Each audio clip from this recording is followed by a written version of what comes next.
नमस्कार. आपण वाचतोय आपली पहिली मराठी बुक उर्मिला, एका अज्ञात एकांताचा मनस्वी प्रवास.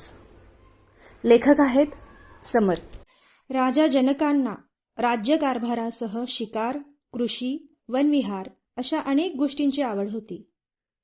त्यांना ज्या उपक्रमात सहभागी व्हावेसे वाटत असे त्यामध्ये ते आवर्जून सहभागी होत असत. प्रातस्मरणानंतरच राजा जनकांची स्वारी शेताकडे निघाली. काही सेवक आणि सुरक्षेकरिता मोजके सैनिक सोबत घेऊन ते शेतात पोहोचले. शेताच्या एका टोकापासून नांगरणी दुसऱ्या टोकापर्यंत जाताना राजा जनकांना एका बाळाच्या रडण्याचा आवाज येऊ लागला. त्यांनी चौफेर नजर फिरवली तरी त्यांना केवळ नांगरलेली काळी जमीनच दिसत होती. कोठेही शेतमजूर काम करत नव्हता. क्षणभर मागे बघितल्यावर त्यांना केवळ त्यांचे काही सेवक आणि सैनिकच दिसले. मग बाळाच्या रडण्याचा आवाज कुठून येत आहे? या शेतात एखादा नवजात शिशु कसा हरवला असेल? ते बाळ आहे तरी कुठे? या प्रश्नांच्या उत्तराचा पाठपुरवठा करण्यासाठी त्यांनी बाळाच्या आवाजाच्या दिशेने पावले टाकली आणि शेताच्या काठावर त्यांना एक नवजात कन्या दिसली. त्या कन्येच्या अंगावर कोणतेही वस्त्र नव्हते. सकाळी सूर्याचा कोवळा प्रकाश त्या लहानशा डोळ्यांना त्रास देत असल्याने व सकाळचा गार वारा शरीराला झोंबत असल्याने रडणाऱ्या त्या कन्येचा राजा जनकांना दया आली. त्यांनी तिला कडेवर घेतले. तोवर सेवक आणि सैनिक तिथे धावत आलेच. ही कन्या कुणाची आहे? कोणत्या क्रूर दाम्पत्याने कन्येला आमच्या शेतामध्ये सोडून पळ काढला आहे? हिच्याकडे जरा पहा. अंगावर एक साधा कपडाही त्यांनी ठेवला नाही. ही कन्या येथे आली तरी कशी? महाराज, मी कालही शेताची राखण करत होतो. मला रात्रीपर्यंत कोणी इथे आलेले दिसले नाही, सेवक म्हणाला. याचा अर्थ मध्यरात्री कुणीतरी हिला इथे सोडले असेल. मध्यरात्री शेतात येऊन कुणी या बाळाला इथे ठेवले असेल असेही मला वाटत नाही, कारण 3 प्रहारानंतर ही बालिका निरोगी राहिली नसती. आतापर्यंत हिच्या अंगात ज्वर चढला असता किंवा हिला शुद्धही राहिली नसती. प्रातःकालापासून मी इथेच आहे. प्रातःकाली सुद्धा मी कुणाला शेतात फिरताना पाहिले नाही. महाराज जनक म्हणाले, तुझ्या बोलण्यातही तथ्य आहे. मात्र या बालिकेला कुणीच इथे ठेवलेलं नाही, तर ही इथे आली तरी कशी? महाराज, आज्ञा असल्यास मी माझे निरीक्षण तुम्हाला सांगू? सांग. या बालिकेकडे पाहावे. ही बालिका सदृढ आणि तेजस्वी वाटत आहे. ही एखाद्या सामान्य बालिकेप्रमाणे दिसत नाही, तर हिच्या स्वर्णिम कांतीमुळे आणि किंचित मोठ्या बाहूंमुळे ही कुणी देवकन्या असावी अशी शंका माझ्या मनात येत आहे. सेवक हरिहर्षाने अंदाज व्यक्त केला. हे तू काय बोलतो आहेस हरिहर्ष? देवता त्यांची कन्या आमच्या शेतात का ठेवतील? महाराज, यामागे काही ईश्वरी संकेत असू शकतो. हिचे भविष्यच माझी शंका योग्य किंवा अयोग्य ठरवेल. राजा जनकांनी त्या बालिकेला काही क्षण निरखून पाहिले. सेवकाच्या सांगण्यानुसार खरोखरच तिची त्वचा तेजस्वी आहे हे जनकांना जाणवले. या बालिकेचा सांभाळ करण्यासाठी कुणीही सिद्ध नसल्याचे पाहून ते म्हणाले, राजाच्या नात्याने मी या बालिकेचा पिता आहेच, मात्र हिचे पालन पोषण करण्याचे उत्तरदायित्व सुद्धा आता माझे आहे असे मी समजतो. नांगरणी करताना ही बालिका मला धरणीच्या कृपेनेच सापडली असे समजून मी हिचे नावही सीता असेच ठेवत आहे. महाराज, राज्याला या बालिकेच्या रूपात पहिली राज्यकन्या प्राप्त झाली हे पाहून मला अतिशय आनंद झाला, अंगरक्षक अग्निधर म्हणाला. होय महाराज, आज्ञा असल्यास मी राजप्रसादात जाऊन ही मंगलवार्ता सर्वांना सांगतो व उत्सवाची तयारी करतो, हरिहर्ष म्हणाला. थांब अग्निधर, ही वार्ता आम्ही स्वतः राजप्रासादात जाऊन घोषित करू. राजा जनकांच्या मनातही आनंद ओसंडून वाहत होता. कित्येक मासांपासून त्यांना पितृत्वाची ओढ लागली होती व आता सीतेच्या रूपाने त्यांच्या पितृत्वाला पहिले अंकुर फुटले होते. अद्याप निपुत्रिक असणाऱ्या जनकांना सीतेच्या रूपात पहिली कन्या प्राप्त झाली. राजा जनक सीतेला राजप्रासादात घेऊन आले. त्यांनी शेतामध्ये घडलेला प्रकार महाराणी सुवर्णेनेला सांगितला व त्या दोघांनी परस्पर संमतीने सीतेला दत्तक घेण्याची घोषणा राजसभेत केली. मिथिलेत सर्वत्र हर्षोत्सव साजरा झाला. शेतामध्ये अतिशय प्रतिकूल परिस्थितीत पहिला सूर्योदय पाहणाऱ्या या अनाथ कन्येचे प्रारब्ध पहिल्या दिवसापासूनच उजळले. नांगरणी दरम्यान त्या अनाथ कन्येला कडेवर घेताना राजा जनकांना कुठे ठाऊक होते की या कन्येला इतिहासाने अजरामर करण्याचा निश्चय केव्हाच केलेला आहे. महाराणी सुनैना त्यांच्या कक्षामध्ये स्वतःस शृंगारात दर्पणात बघत होत्या. त्या भोजनाची तयारी कितपत झाली आहे हे बघण्यासाठी निघण्यापूर्वीच महाराज जनक त्यांच्या कक्षात उपस्थित झाले. जनकांच्या डोळ्यातील अश्रू पाहून सुनैनेला अत्यंतिक आश्चर्य झाले, कारण बहुधा प्रथमच त्यांनी पतीच्या डोळ्यामध्ये दुःखाचे जलबिंदू पाहिले होते. त्या त्वरित जनकांजवळ गेल्या व त्यांना सावरत शय्यासनाकडे नेले. जनकांनी मन मोकळे करत सुनैनेस म्हटले, देवी, आज सीतेने असे काही शब्द उच्चारले की माझ्या मनात अतिशय दुःखद विचारांनी प्रवेश केला. प्रथमच अशा दुःखाची अनुभूती झाली ज्यामुळे तू माझ्या डोळ्यात अश्रू बघत आहेस. सीतेने असे असभ्य वर्तन केलेच कसे? वडिलांसमोर कसे आणि किती बोलावे याचे भान तिच्यासारख्या शीलवान कन्येला राहू नये? नाही नाही नाही, आपल्या सीतेने कोणतीही मर्यादा ओलांडली नाही. माझे मन अपमानित अथवा लज्जित होऊन दुःखी झाले नाही, तर भावविवश होऊन द्रवले आहे. देवी, सीता आणि उर्मिला कधी विवाह योग्य झाला हे मला समजलेच नाही. त्या दोघींच्या बालसुलभ आणि मनमोहक रूपाकडे पाहून माझे मन मोहित होत असे.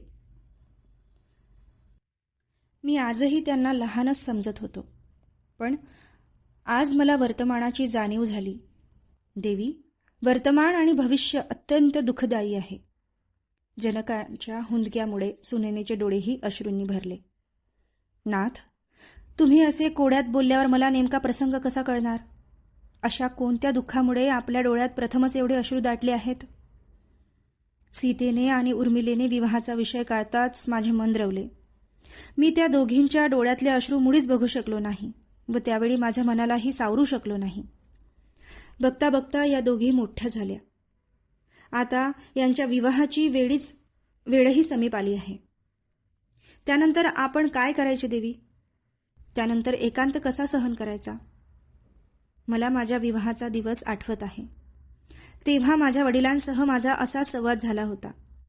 आयुष्य किती वेगाने पुढे जाते पहा. आज मी एक माता आहे व काही दिवसातच माझ्या मुलींना निरोप देणार आहे. आयुष्यात कधी येऊच नये असे 2 दिवस कोणत्याही स्त्रीला टाळता येत नाही. महाराणी सुनैनाही सीतेचा आणि उर्मिलेचा विवाह काही काळात होणार या विचाराने दुःखी झाल्या. देवी, एक विचारू? महाराणी म्हणाल्या, अवश्य. महाराज, विवाह झाल्यावर तुम्हाला किती काळ माहेरची आठवण येत राहिली? महाराणी सुनैना बोलल्या, आठवण आजही येतेच. नाथ, कोणतेही दुःख आयुष्यभर आपल्या सहज प्रवास करते, मात्र त्याची सवय झाली की दुःखाचे महत्त्वही आपोआप कमी होऊ लागते. स्त्रीच्या आयुष्यात अशी असंख्य दुःखे वावरतात, पण आम्हाला दुःखाची सवय झाली आहे. ती आता तुम्ही सुद्धा करूनच घ्या. विश्वाचे चक्र सुरू राहावे म्हणून विवाह संस्कार महत्वाचा आहे, मान्य. मात्र या वेदनेवर उतारा तरी काय? महाराणी म्हणाल्या, मला विचारलं म्हणून मी माझा अनुभव सांगते. मी दुःखाची सवय होते असं म्हणाले, मात्र मी प्रीतीची आणि सहजीवनाची सवय होऊ दिली नाही. कारण एखाद्या गोष्टीची सवय होताच तिचे महत्त्व कमी होते. ती गोष्ट दूर गेल्यावरच तिचे महत्त्व पुन्हा लक्षात येते. प्रेम हीच मानवी जीवनातील एकमेव रमणीय गोष्ट असावी. या उत्तराने जनक काहीसे गोंधळले. अर्थात? सुनैना म्हणाल्या, प्रत्येक दिवशी प्रीतीची एक वेगळी छटा अनुभवता येते. त्याप्रमाणे दुःखाच्या अनेक छटा नसतात. प्रीती आणि सहजीवनच आयुष्य रमणीय करत असावे. यामुळेच पूर्वजांनी सहजीवनाला सर्वाधिक महत्त्व दिले असावे. जनक शांत होऊ लागले. त्यांचे मन पुन्हा आठवणीत रमले. देवी, आपल्याला एकाच वर्षी 2 कन्यारत्ने लाभली. ते वर्ष आठवा. आधी सीता आणि मग उर्मिला. दोघी स्वभावाने अत्यंत वेगळ्या, मात्र दोघीही विचारी, समंजस आणि ज्ञानवंत आहेत. महाराणी म्हणाल्या, हो, उर्मिला जितकी अतिउत्साही, सीता तितकीच शांत. उर्मिला जितकी जिज्ञासू, सीता तितकीच स्वयंपूर्ण. मात्र दोघींना कधीही संपत्तीचा लोभ किंवा सामर्थ्याचा गर्व जडला नाही. त्या दोघी संयमी आहेत. त्या निश्चितच सुखाचा संसार करतील. महाराज म्हणाले, देवी, सीतेकडे माझे अधिक लक्ष लागले आहे हे पाहून उर्मिला निराश होणार नाही ना? महाराणी बोलल्या, ती समंजस आहे असं तुम्हीच म्हणालात ना. ती कशाला निराश होईल? सीतेचा विवाह झाल्याशिवाय तिचा विवाह होणे नाही. त्यामुळे स्वाभाविकपणे आपण प्रथम सीतेकडेच लक्ष द्यायला हवे. उर्मिलेचा विवाह तिच्यानंतर वर्षभरात कधीही करता येईल. खरंच बरे झाले आपल्याला 2 मुली आहेत. अन्यथा एकीचा निरोप घेतल्यावरच अकस्मात एकांताने आणि दुःखाने आपल्यावर आघात केला असता.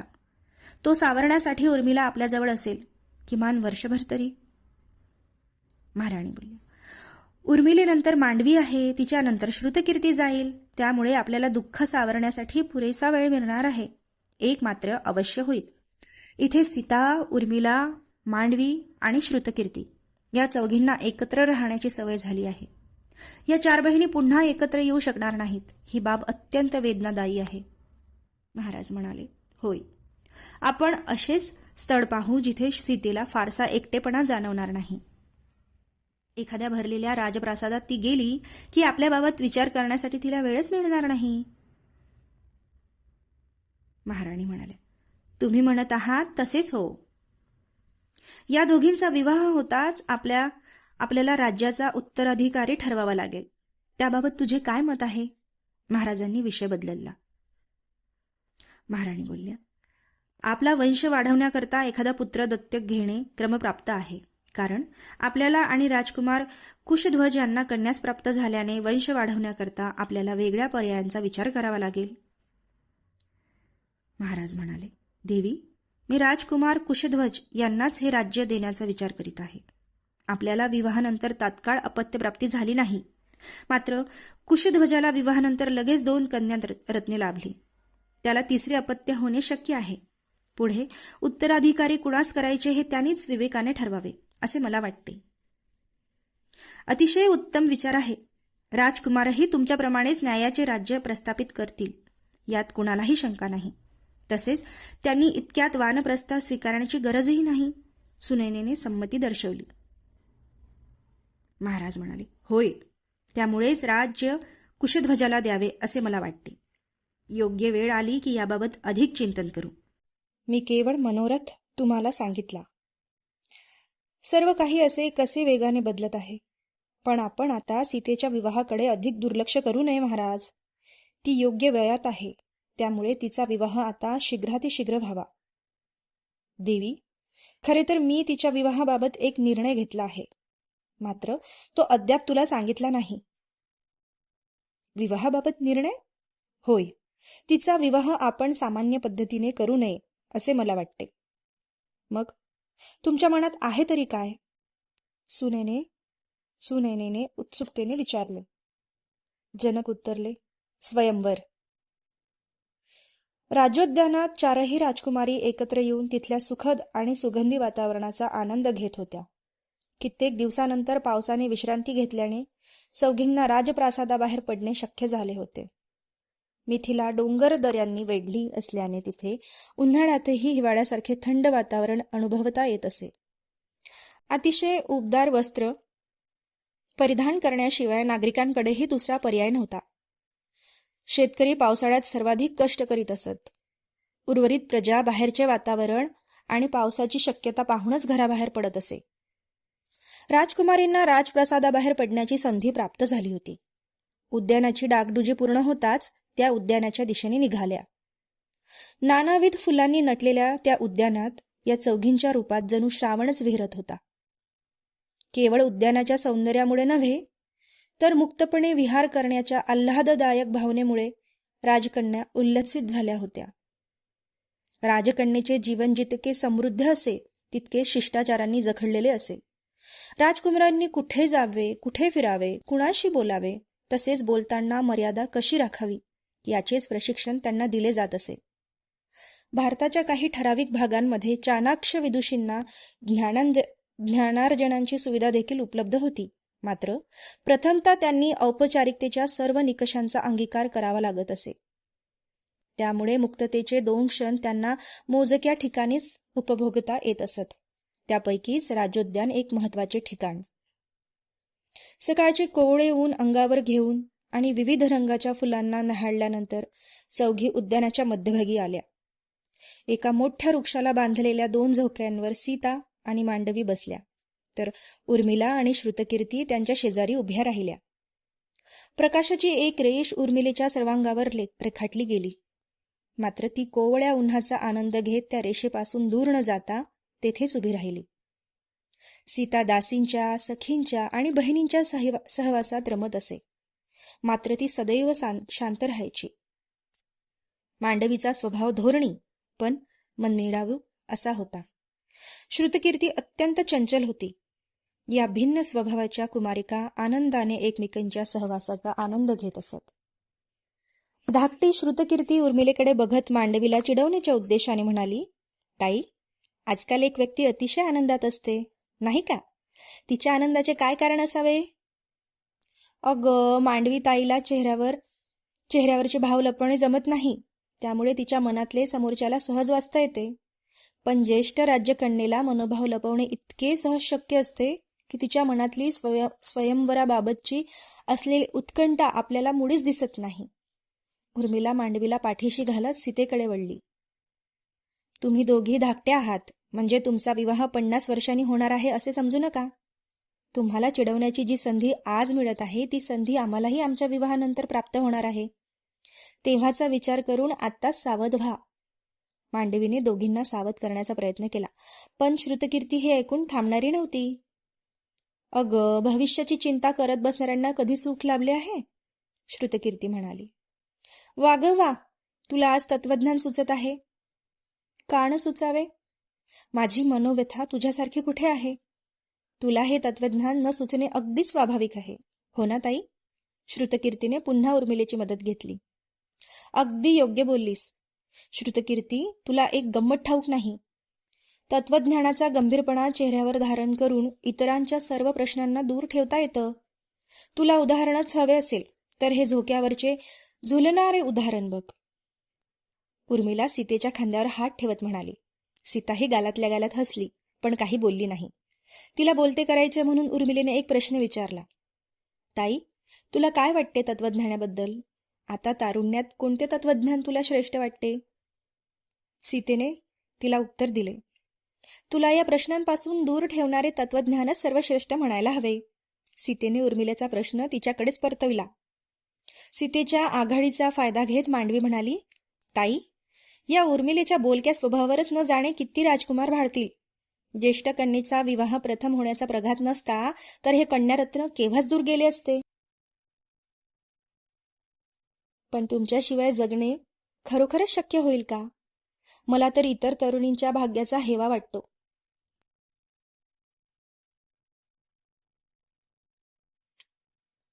त्यांना आपल्याप्रमाणे थेट परराज्यात जावे लागत नाही. उर्मिलेने विषय सहजतेने समाजाकडे वळवला. तिला अनुमोदन देत श्रुतकीर्ती म्हणाली, अगदी खरे. न जाणे आपण कोणत्या राज्यामध्ये जाऊ. चौघी भारतवर्षाच्या 4 कोपऱ्यांमध्ये गेलो तर एकत्र भेटणे किती अवघड होईल. दिवस, मास, वर्षे कधी लोटली हे लक्षातच आले नाही. तप करून हा भूतकाळ पुन्हा मिळवावा असेच मला वाटते. उर्मिलेच्या कपाळावर आठ्या पडल्या. तिने पुन्हा सीतेला प्रश्न विचारला. ताई, तू तिथेही अशी शांत राहिलीस तर कसे चालेल? तुला अपरिचित लोकांची भीती नाही वाटत का? म्हणजे ते काय म्हणतील, काय प्रश्न विचारतील किंवा आपल्याबाबत काय समज करून घेतील याचा तुला विचार येत नाही?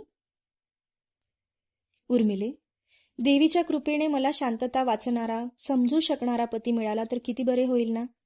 तू म्हणालीस तसा विचार मी सुद्धा करते. राहिला प्रश्न नव्या कुटुंबियांचा. आपण चांगले राहिलो तर सर्व जगही आपल्या समवेत चांगलेच वागते, यावर माझा नितांत विश्वास आहे. त्यामुळे तू चिंता करू नकोस. सदैव चांगले वागणे तुला कसे शक्य होते?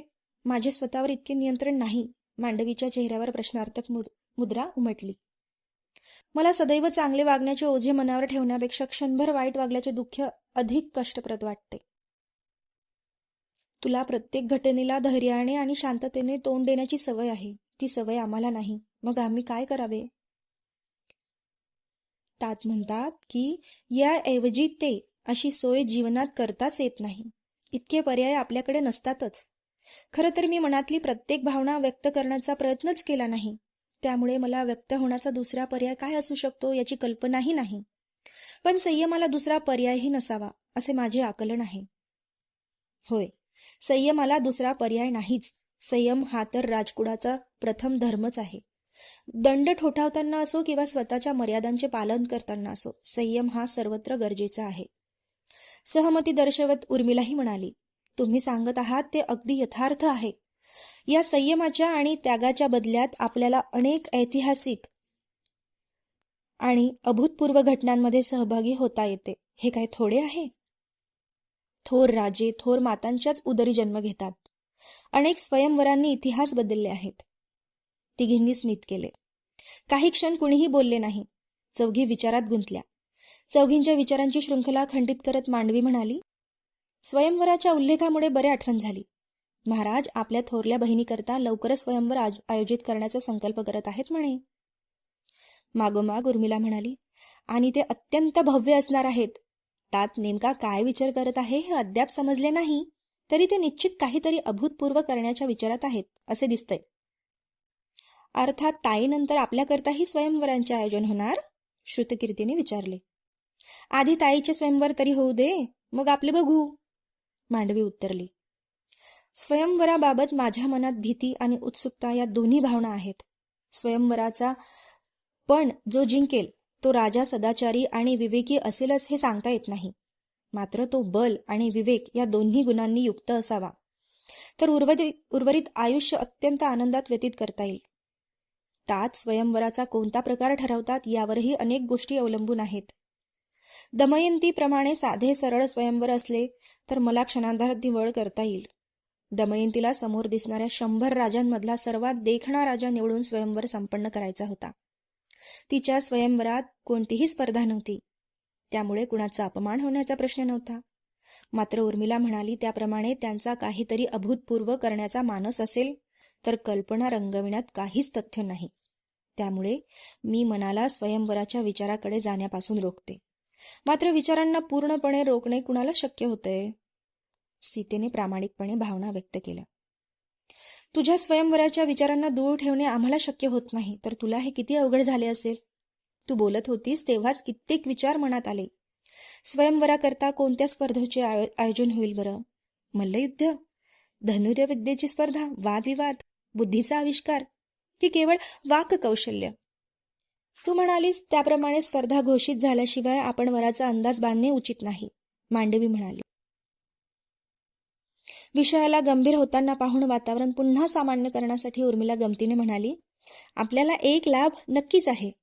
ताई करता ज्या स्वयंवराचे आयोजन केले जाईल त्याची पुनरावृत्ती होणार नाही. त्यामुळे आपल्या स्वयंवराचा अंदाज बांधणे अधिक सोपे होईल. स्वयंवराचा सर्वाधिक लाभ श्रुतकीर्तीला होणार आहे. तर तुम्ही नसल्यावर मी एकटीच काय अंदाज बांधत बसू? मांडवीताई ज्या राज्यात असेल त्या राज्याच्या निकट असणाऱ्या राज्याचा माझा विवाह व्हावा असा माझा हट्ट असेल, श्रुतकीर्तीने हसून म्हणाली. वेडे, असा काही हट्ट धरू नकोस. जवळचा राजा माझ्या पतीचा शत्रू असला तर? तात सांगतील तेच कर, मांडवीने श्रुतकीर्तीला समजावले. मांडवीच्या वाक्यातील शत्रू हा शब्द ऐकताच सीतेला स्वयंवराच्या एका विपरीत परिणामाची जाणीव झाली. ती तिच्या समोर असणाऱ्या वृक्षाकडे चिंताग्रस्त मुद्रेने बघत व श्रुतकीर्तीच्या मूळ विषयाकडे दुर्लक्ष करत म्हणाली, शत्रुत्व. स्वयंवरामुळे विजयी राज्यासमवेत मैत्री करता येते, पण पराभूत झालेले अनेक राजे दुरावतात असे मी ऐकले आहे. त्यात कठोर स्पर्धेचा विचार करत असतील तर त्या स्पर्धेचे परिणामही तितकेच भीषण असतील. तुम्हाला काय वाटतं? ताई, स्पर्धेची घोषणा झाल्याशिवाय या गोष्टीबाबत चिंतन करणे उचित ठरणार नाही. किंबहुना आपल्या चिंतनाचा निष्कर्ष आणि वस्तुस्थिती यामध्ये प्रचंड तफावत असण्याचीही शक्यता आहे. आपण स्पर्धेची शक्यता विचारात न घेता चिंतन केले तरी माझे एका राजाला निवडणे हे इतर सर्व राज्याच्या अहंकाराला दुखावणारे ठरेल. त्यांनी मिथिलेविरुद्ध कट रचला तर? सीतेचा सूर अधिक चिंताग्रस्त वाटू लागला. तिला समजावत उर्मिला म्हणाली, ताई, तात सर्व शत्रूंना शासन करण्यास सक्षम आहेत. तेव्हा तू नाहक चिंतेने अनावश्यक विचारांना मनात प्रवेश करू देऊ नको. जे घडणार आहे त्याला कोण रोखू शकेल का? तुझेही खरे. सर्व कुशल मंगल हो हीच प्रार्थना करायला हवी. प्रार्थनेत तुझ्याहून अधिक कोण रममाण होतं? तुझी प्रार्थना देवी निश्चितच ऐकेल. मात्र मला अजून एक चिंता सतावत आहे. ती कोणती बरं? ती म्हणजे सीतेला तिच्या परकेपणाचा विषय काढणे योग्य वाटत नव्हते. मात्र आज मन मोकळे करावेच असा विचार करून ती म्हणाली, एखाद्या तेजस्वी कुळातल्या राजाला माझ्या जन्माचे सत्य ऐकून माझ्याबाबत तिरस्कार वाटला तर? मी शेतामध्ये सापडलेली कन्या आहे हे कळल्यावर कुणीही माझे खरे कुळ जाणून घेण्यास प्रयत्न करेल व दुर्दैवाने ते आपल्यापैकी कुणालाही सांगता येणार नाही.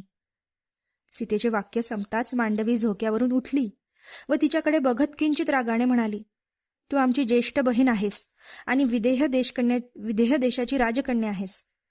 तू राजा जनकांची प्रिय कन्या आहे व त्यांनी तुझ्यावर उत्तमोत्तम संस्कार केलेत. यापेक्षा मोठ्या गौरवाची आणि अभिमानाची दुसरी कोणती गोष्ट असू शकत नाही. त्यामुळे हा विचार केलास तर आम्ही तिघी तुझ्यावर रागवू एवढे लक्षात ठेव. तुझ्यावर रागवता आले नाही तर रुसून बसू, श्रुतकीर्ती ठामपणे म्हणाली. उर्मिला म्हणाली, ताई, हा असा परकेपणाचा विचार तू केव्हापासून करत आहेस? तुला कळत नकळत काही जाणवले का? आम्ही चुकलो का? तू आमच्यापेक्षा अधिक ज्ञानवंत आणि संयमी आहेस. एका राजकन्येला शोभतील असे सर्व गुण तुझ्या अंगी आहेत. अप्सरांनाही लाजवेल असे सौंदर्य तुला लाभले आहे. तुझे चारित्र्य पाहिल्यावरही जो तुझ्या बाबत नाहक शंका उपस्थित करेल तो तुझा पती होण्यास मुळीच योग्य नसेल. त्यामुळे अशा हीन विचारांच्या राजासह तुझे लग्न मुळीच होणार नाही. तुम्ही सोबत नसता तर जीवन कसे असते याचा विचारही मी करू शकत नाही. मला आयुष्यात एकदाही मी वेगळी आहे असे तुम्ही जाणवू दिले नाही. सीतेने स्मित केले. कारण तू वेगळी नाहीसच. तुझा विचारच अयोग्य असल्याने आमची स्तुती आम्ही स्वीकारू शकत नाही. उर्मिला नाटकीपणे रागावली.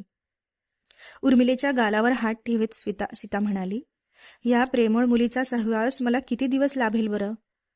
आता हे नंदनवन सोडून एका अज्ञात नगरीत जावे लागणार. पण नेणारा वीर मन मोहित करणारा असेल तर काय हरकत आहे? मांडवी चेष्टेने म्हणाली.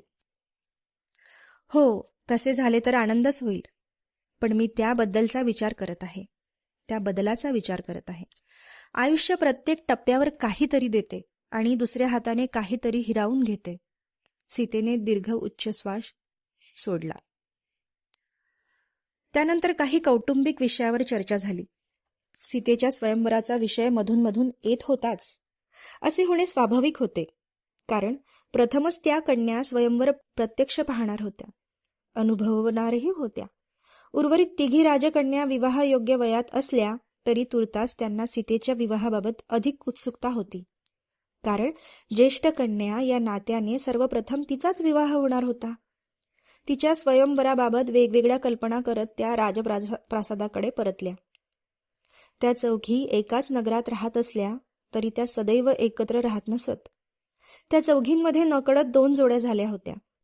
उर्मिला सीतेसह आणि श्रुतकीर्ती मांडवीसहच अधिक काळ व्यतीत करत असे. श्रुतकीर्ती आणि मांडवीमध्ये रक्ताचे नाते होते.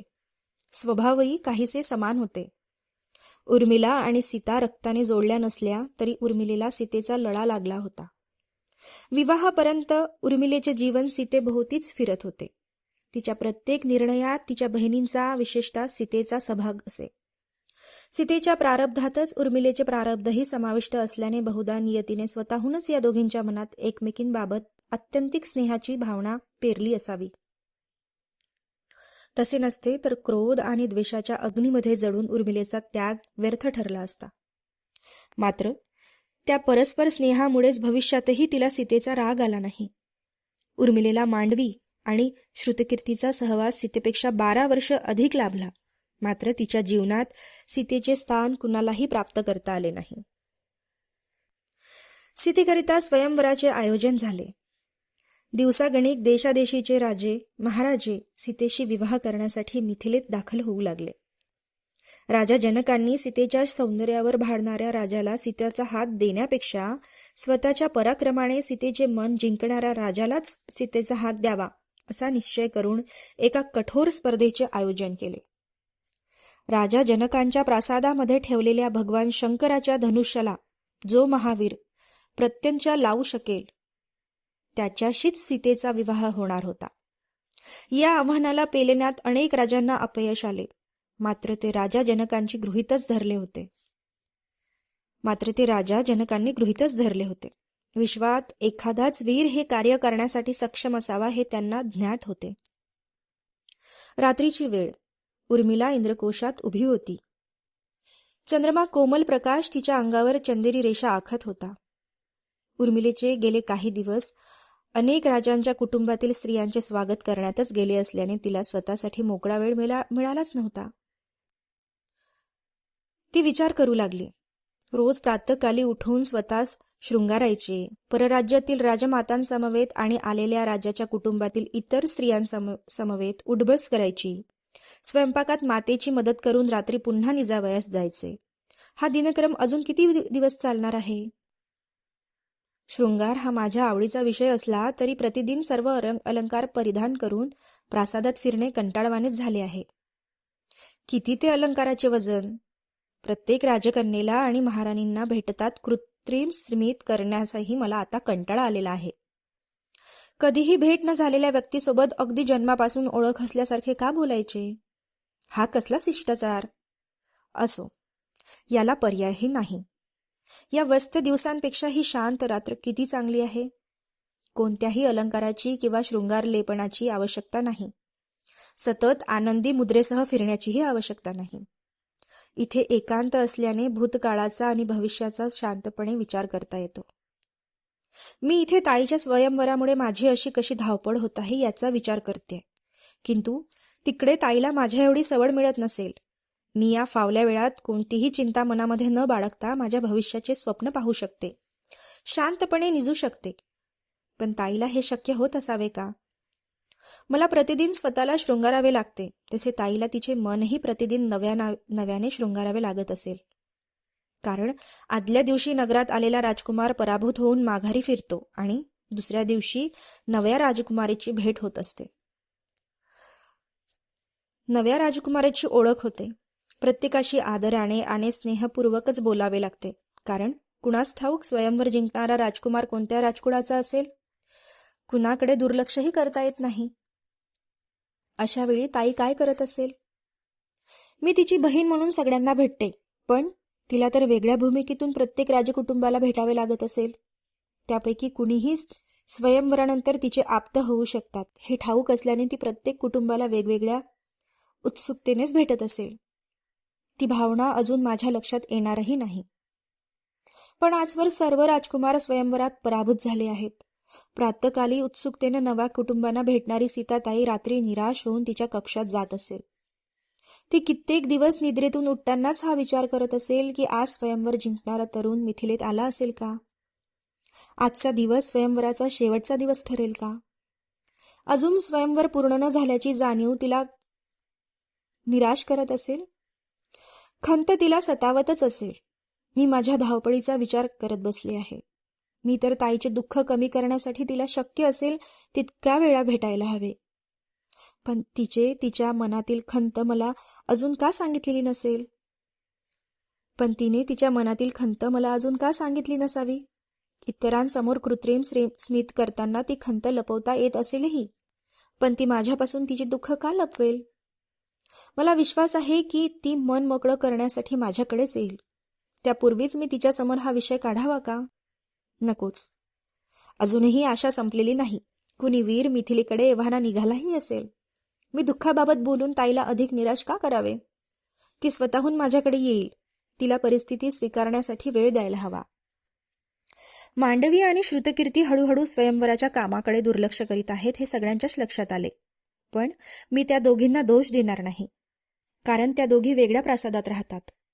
त्यांना प्रतिदिन इथे येऊन राहण्याचे आतिथ्य करणे अगदी क्रमप्राप्त नाही. अगदी मलाही अलंकाराचा, कृत्रिम हास्यांचा आणि औपचारिक बोलण्याचा कंटाळा आलेला आहे. तर मी त्या दोघींना काय दोष द्यावा? त्या प्रतिदिन इथे आल्या असत्या तर निसंशय मला त्यांची मदतच झाली असती. पण गेल्या काही दिवसांमध्ये त्यांचे आणि माझे फारसे बोलणेही झाले नाही. त्या दोघी या स्वयंवराबाबत काय विचार करत असतील? सीताताईचे स्वयंवर होणार नाही तोपर्यंत मांडवीताईचेही स्वयंवर होणार नाही. ती तिच्या विवाहासाठी सीतेचा विवाह शीघ्रतीने व्हावा असा विचार करत असेल का? कदाचित असेलही. त्यात काय वावगे आहे? स्वयंवर इतके दिवस लांबेल असा तिनेच काय आम्ही सुद्धा विचार केला नव्हता. काळ किती लवकर पुढे सरकत आहे. अगदी काही दिवसांपूर्वीच आम्ही चौघी स्वयंपाकघरात लहान भांडे आणि खेळणी खेळून अंगणात खेळत असो. आम्ही चौघी आमचा बालसुलभ संसार थाटायचो व आप्त वातायनातून आमचा खेळ बघायचे. खराखुरा संसार करण्याची वेळ काळाने कधी आणली हे समजलेच नाही. खऱ्या अर्थाने जाण येईपर्यंत आम्ही इतर मुलींप्रमाणे खेळकर आणि भयमुक्त होतो. आम्हाला तोपर्यंत मान अपमानाचा स्पर्श झाला नव्हता. लहान थोर किंवा ज्येष्ठ कनिष्ठांचा भेदाभेद त्या कोवळ्या वयात ध्यानी मनीही नव्हता. आणि आज पहा, आज त्या दोघी आमच्या प्रासादात आल्या नाहीत म्हणून मला थोडा का होईना पण राग आलाच. तो बहुधा प्रेमामुळे किंवा एकमेकांना भेटण्याची इच्छा पूर्ण न झाल्यानेही आला असेल. असो, ताईच्या विवाहाला लागले तितके दिवस माझ्या विवाहाला लागू नयेत म्हणून ताईच्या स्वयंवरानंतर तात माझ्या विवाहाची घाई करतील का? माझ्याकरिताही स्वयंवराचे आयोजन होईल की तात एखादा सुयोग्य वर स्वतःहून निवडतील? की त्यांनी यापूर्वीच माझ्याकरता एखादा राजकुमार हेरून त्याला विवाहाची मागणी घालण्याचे ठरवले असेल? तो कसा असेल? तो अतिशय प्रसिद्ध आणि यशस्वी असेल का? मांडवी ताईप्रमाणे अगदी माझ्या मनातही स्वतःच्या विवाहाचे विचार का येऊ लागले आहेत?